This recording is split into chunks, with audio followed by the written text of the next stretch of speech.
안녕하세요, 박셰프입니다. 12월 첫째 주 부동산 모기지 소식 간략하게 전달해 드리겠습니다. 네, 지난주에는 제가 영상을 못 찍었는데요. 여기 보시면 제가 유튜브를 처음 시작한 날이 2021년 작년 1월 17일이거든요.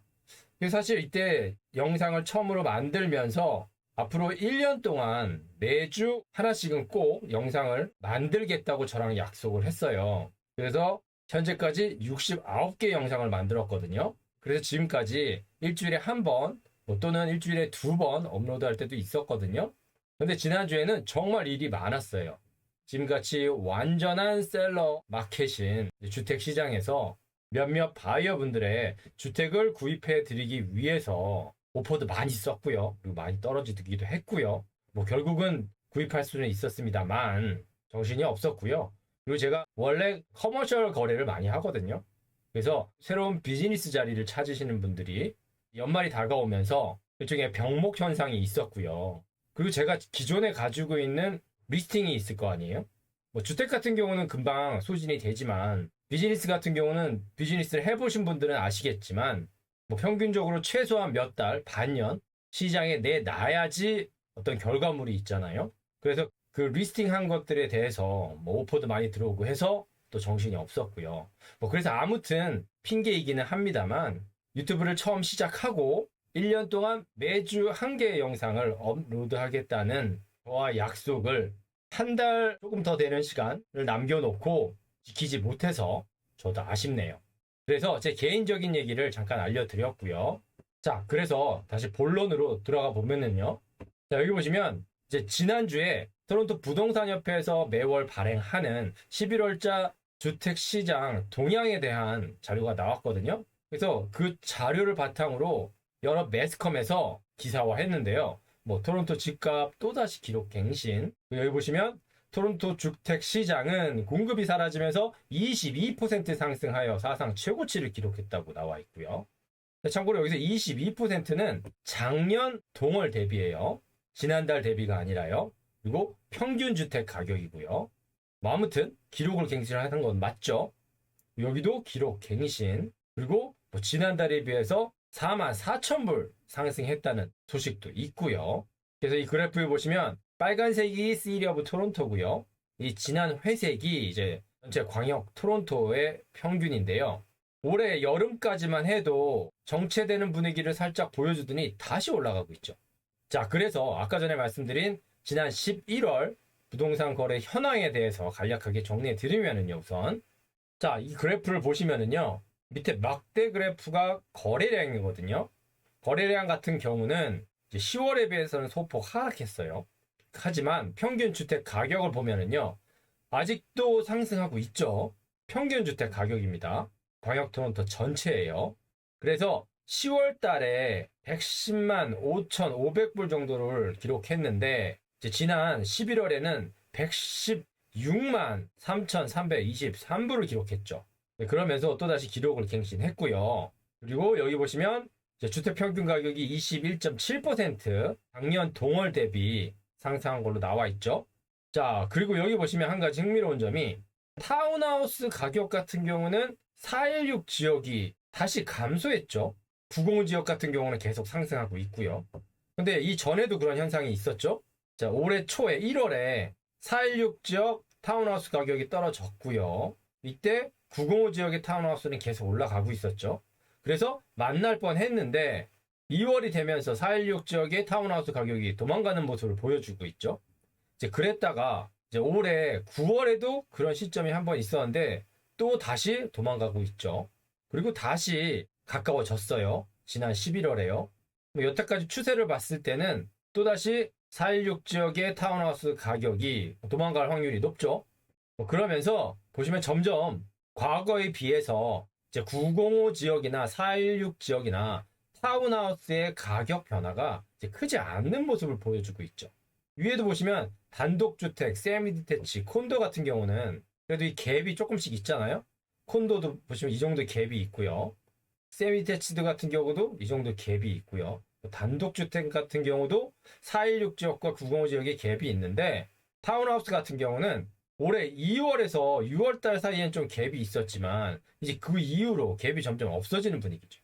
그래서 최근에 특히 인기가 많은 타운하우스 시장의 현황을 알 수 있게 해주고요. 그리고 세미테스드 같은 경우는 416 지역의 가격 상승 폭이 가파라졌죠. 외곽보다. 그래서 단독주택 가격이 워낙 많이 상승했기 때문에 살짝 주춤해지는 틈을 타서 세미디테치 그리고 그 밑으로 특히 타운하우스 가격이 많이 오르고 있는 모습을 보여주고 있죠. 자, 그리고 이 표는 이제 지역별로 뭐 디태치드냐, 세미디태치드냐, 타운하우스냐, 컨도미니엄이냐 이런 주택 유형에 따른 가격 상승률을 보여주는 그래프인데요. 한눈으로 봐도 단독주택 형태로 갈수록 가격 상승 기울기가 더 높아지는 걸, 더 가파라지는 걸 확인할 수 있죠. 특히 드럼 지역, 할튼 지역, 필 지역이요. 욕지역도 가파르게 올라가죠. 자, 그리고 공급이 부족하다고 하는데 이제 작년 동월 대비해서는 마이너스 13%고요. 공급량이, 그러니까 신규 매물량이요. 그리고 Sell to New Listing Ratio, 그러니까 SNLR 지수는 14% 증가했습니다. 작년 동월에 비해서요. 그러니까 이거 무슨 얘기냐면 더 셀러 시장에 가까워졌다는 얘기거든요. 그러니까 보통 60%가 넘으면 이제 셀러 마켓이라고 하는데 작년만 해도 76이었는데 지금 90이라는 거죠. 그리고 이제 매물로 나온 주택이 시장에 체류하는 시간 같은 경우는 최근 11월과 지난 10월의 자료가 큰 차이는 없어요. 그래서 평균적으로 13일을 기록하면서 여전히 매물이 빠르게 소진되고 있는 모습을 보여주고 있고요.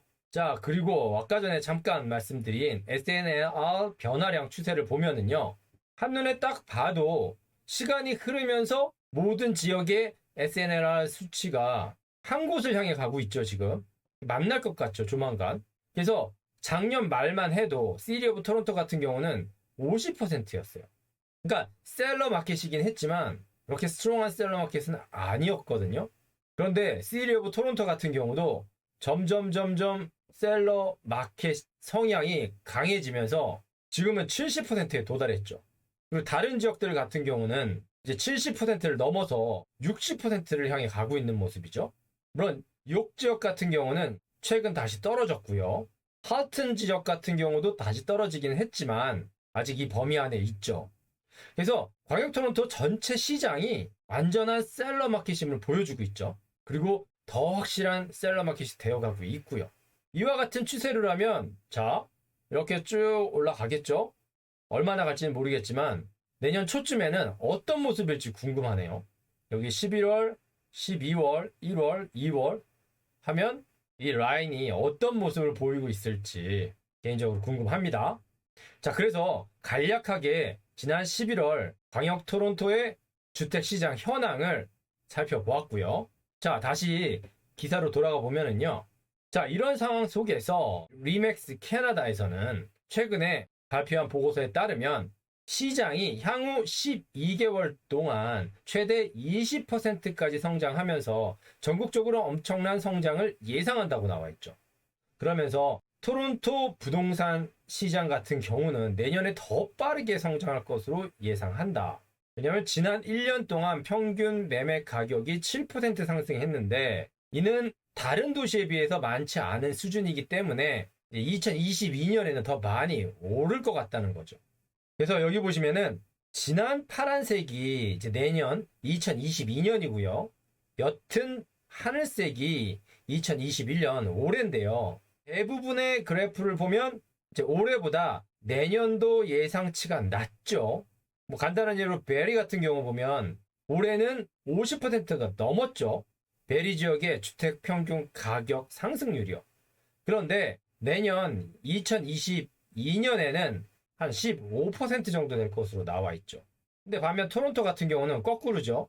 그러니까 올해는 7%가 안 됐는데 내년에는 10% 정도로 나와 있죠. 그래서 지난 11월에도 주택평균 가격이 최고 기록을 세웠는데 2020년에도 계속해서 상승할 거라고 리맥스에서는 예측하고 있는 거죠.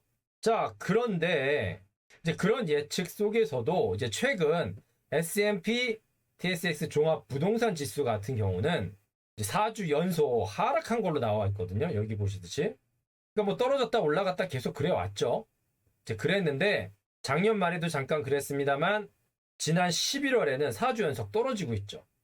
근데 작년 말과 다른 모습은 작년 말은 11월 말에 떨어졌다가 회복되는 모습을 보여주고 있는데 그런데 이번에는 그 하락폭이 계속 커지는 모습을 보여주고 있죠. 그래서 여기 보시면 모든 분들이 아시다시피 이제 소비자 물가 상승을 억제하기 위한 캐나다 중앙은행과 연준의 금리 인상 가능성이 높아지면서 종합 부동산 지수가 부정적인 영향을 받은 거죠. 자, 그런데 이 아티클을 보시면은요, 존 패슬리스라고 칼럼도 많이 쓰고 매스컴에도 많이 나오는 부동산 전문가인데, 뭐 제 개인적인 생각으로는 그래도 한쪽에 치우치지 않고 나름 중립적인 입장에서 의견을 많이 제시하고 있다고 생각하는 사람이거든요.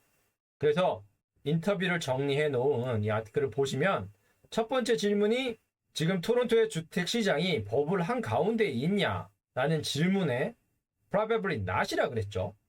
그러면서 많은 사람들이 지금의 토론토 주택 가격이 버블이라고 생각을 하고 있는데 버블이 아니라고 정확하게 단정 짓지는 않았지만 여기 보시면 문별하게 넘쳐나는 투자자들이 문제라고는 얘기하고 있어요. 그러면서 한 예를 든 게 1080 베이 스트리트 토론토에 있는 512 스퀘어 핏 콘도에 판매되었던 가격을 바탕으로 보여주고 있는데요. 제가 한번 보여드리면요. 자, 여기 보시면 2018년 디셈버에는 64만 8천 불이었죠. 그랬는데 2021년 페브루아리에는 70만 불이 넘었죠. 그리고 불과 두 달 후인 2021년 4월에 75만 불이 넘었고요. 그리고 그로부터 6months 후에, 그렇죠? 6months 후에 83만 불이 됐고요. 그리고 다시 1month 후에는 89만 불이 됐죠. 그러니까 2018년은 둘째 치고라도 올해 2월부터 올해 말까지 거의 한 20만 불 오른 거죠. 그래서 이 그래프에도 보면 이렇게 올라가던 콘도 가격이 가파르게 올라가고 있는 모습을 보여주고 있죠. 제가 다른 예를 하나 더 보여드리면요. 자, 이건 타운하우스인데요. 굉장히 오래된 타운하우스예요. 그래서 관리비가 거의 1,000불 정도 들어가요. 그렇게 비싼 오래된 타운하우스인데 뭐 물론 레노베이션은 당연히 어느 정도 하긴 했어요. 최근에 한 건 아니지만요. 그랬는데 이 콘도 타운하우스 같은 경우 지금으로부터 한 달 전에 최고가가 65만 불이었거든요. 근데 70만 불에 팔렸어요. 한 달 만에 5만 불이 오른 거죠. 자, 그리고 이건 또 다른 타운하우스인데요. 여기 보시면은 이 타운하우스도 20년이 넘은 타운하우스거든요. 메인터넌스 피가 374불이죠. 그래서 69만 9천에 리스팅이 돼 있었는데 88만 불에 팔렸거든요. 근데 이 매물과 이제 비슷한 유형의 사이즈고 같은 지역에 있는 최근 시세를 보면은요. 한 달 반 전이 76만 불이었어요. 그런데 88만 불에 팔렸죠. 이게 지금 8일 전이거든요. 그런데 이때만 해도 솔드된 게 8일 전이니까 그러니까 리스팅된 거는 여기 한 5일 정도 더 하면 한 2주 정도 된 거죠. 2주 전만 해도 이런 형태의 타운하우스가 그래도 리스팅이 이나마 그러니까 솔드 프라이스가 아니라 리스팅 프라이스는 69만 9천 해서 70만 불 밑으로 나왔어요. 그런데 지금은 이런 형태의 타운하우스들은 애스킹 프라이스가 799에 나오죠. 거기서 메인티너스 피가 관리비가 100불, 200불만 더 싸면 당연하다는 듯이 80만 불 넘게 애스킹 프라이스가 설정되고요. 그와 함께 솔드 프라이스도 1밀리언에 다가가는 거죠. 넘기도 하고요. 그래서 이렇게 급격하게 상승하고 있는 주택 가격이 존 패슬리스는 실수요자보다 투자자가 많기 때문이라고 얘기하고 있어요.